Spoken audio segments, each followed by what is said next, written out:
Gente, vamos voltar a falar da PEC, a PEC que abre espaço para o Bolsa Família, que está sendo chamada também de PEC do estouro por alguns e que pretende manter o pagamento do Auxílio Brasil no valor de R$ 600 já a partir do próximo ano. Para isso, eu vou convidar para cá um especialista, o Marcos Mendes, que é professor e pesquisador do INSPER. Marcos, tudo bem? Está me ouvindo? Bem-vindo ao 360. Olá, boa tarde, estou ouvindo bem.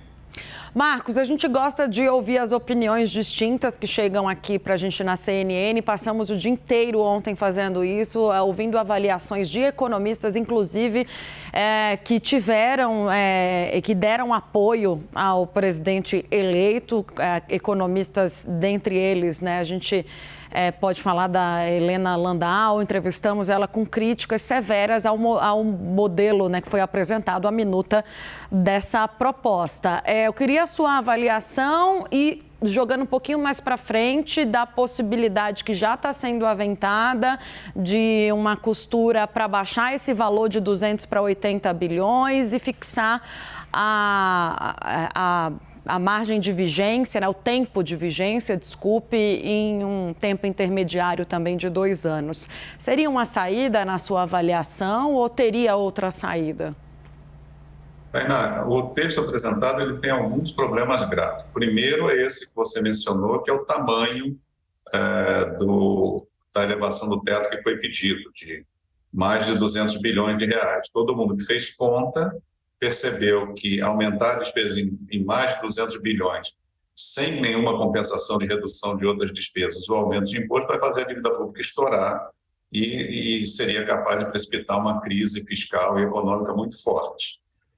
O segundo problema é tirar o Auxílio Brasil do teto, deixar que ele corra à vontade fora do teto, porque isso vai permitir aumentos muito fortes e vai estimular aumentos muito fortes, porque vai estar sem nenhuma restrição nos próximos anos. Então, mesmo que você baixe para 80, para 90 bilhões o valor inicial, se você deixar o Auxílio Brasil fora do teto, ele tem um potencial de aumentar a despesa muito forte.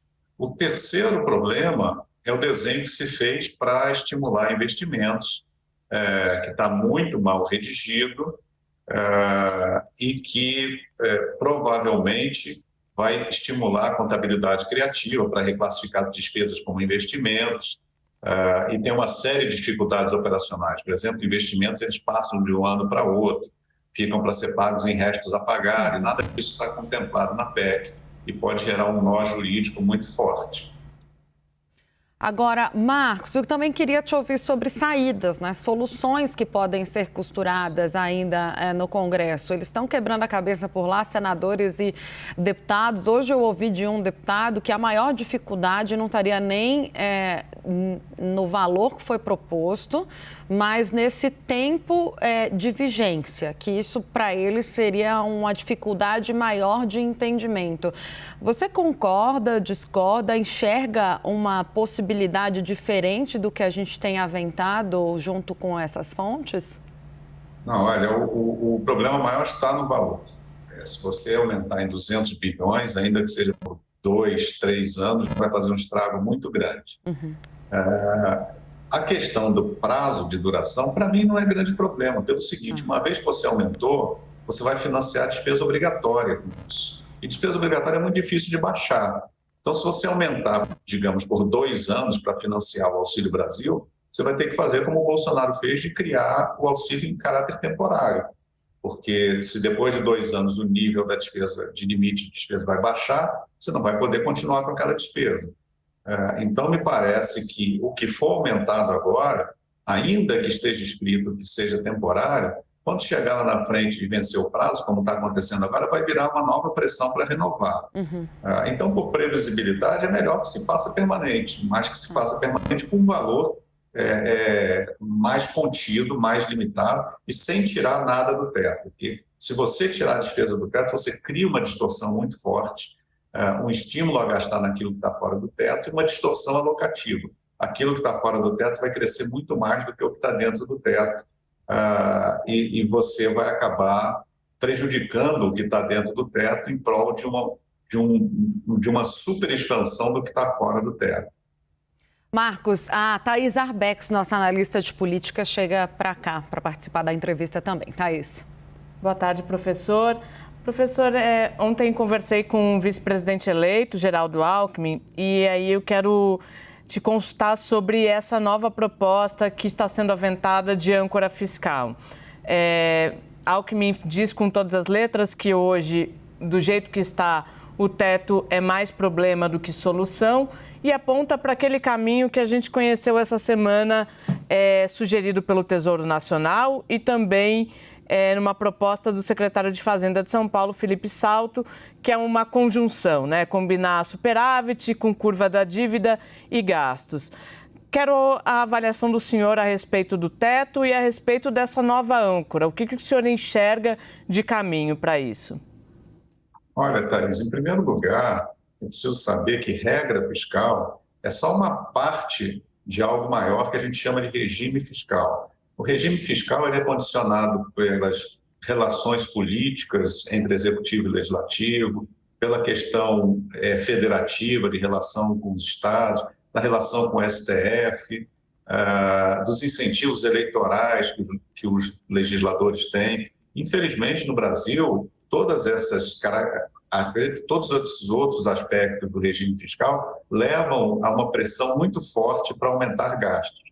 E nós tivemos uma deterioração muito forte desses condicionantes políticos da política fiscal, do regime fiscal, que foi o aumento do poder do legislativo frente ao executivo, e esse aumento do legislativo vem sem uma responsabilização. Quem tem muito poder e baixa responsabilização acaba fazendo besteira, né? E foi o que aconteceu.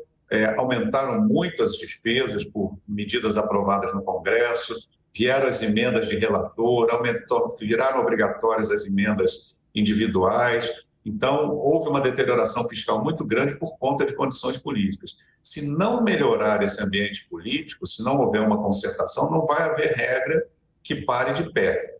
Bom, supondo que haja uma maior capacidade de concertação política, que o executivo recupere poder de gestão sobre o orçamento, então me parece que a proposta desenhada pelo Tesouro está alinhada com com as melhores práticas internacionais, pelo que recomenda a literatura. É muito diferente do que propõe o secretário Felipe Salto. O secretário Felipe Salto propõe um limite legal para a dívida pública. Eu acho que isso não funciona. O que funciona é limite para a despesa corrente, que é o desenho que está proposto pelo Tesouro Nacional. Mas, repito, nenhuma regra fiscal vai ter vida longa ou vai se sustentar se nós mantivermos a precariedade das relações políticas que geram as despesas fiscais. Marcos, antes da gente finalizar a entrevista, a gente tem falado bastante e tem crescido a especulação em torno do nome do próximo ministro da Fazenda. A gente abriu 360 falando que ganhou força depois dessa viagem para o exterior, o nome do ex-prefeito Fernando Haddad. Queria a sua avaliação, se é adequado um político neste cargo, se para você faz a diferença um político à frente do Ministério da Fazenda na atual conjuntura. A ideia seria um político com auxiliares técnicos abaixo, né? Faz sentido essa composição para você ou não? Olha, eu acho que os principais cargos políticos de um governo na estrutura política brasileira são o ministro da Casa Civil e o ministro da Secretaria de Governo. São eles que devem fazer a relação cotidiana com o Congresso. E aí você deve ter um grande alinhamento desses ministros palacianos, como se chama, com o ministro da Fazenda ou da Economia, acertando muito bem a agenda para levar essa agenda ao Congresso. Toda vez que você joga um ministro da Fazenda direto no Congresso para negociar, as chances desse ministro sair chamuscado ou perder são muito grandes, porque ele não tem uma intermediação política e ele não tem condições de fazer compromissos políticos. O ministro da Fazenda tem que estar na posição de dizer não, de defender o Tesouro e se escudar no ministro da Casa Civil, do ministro da Secretaria de Governo, para fazer essa intermediação e fazer a negociação do possível. Eu acho muito perigoso você colocar um político para gerir o Ministério da Economia sem ter uma salvaguarda, um cuidado de ter uma proteção desses ministros palacianos. Marcos Mendes, que é professor e também pesquisador do INSPER, falou agora há pouco com a gente sobre as repercussões e jogando um pouquinho mais para frente o que virá das negociações da PEC que abre espaço para o Bolsa Família. Muito obrigada, Marcos. Até uma próxima. Muito obrigado, Tainá e Thaís. Obrigado pelo convite. Até a próxima. Até.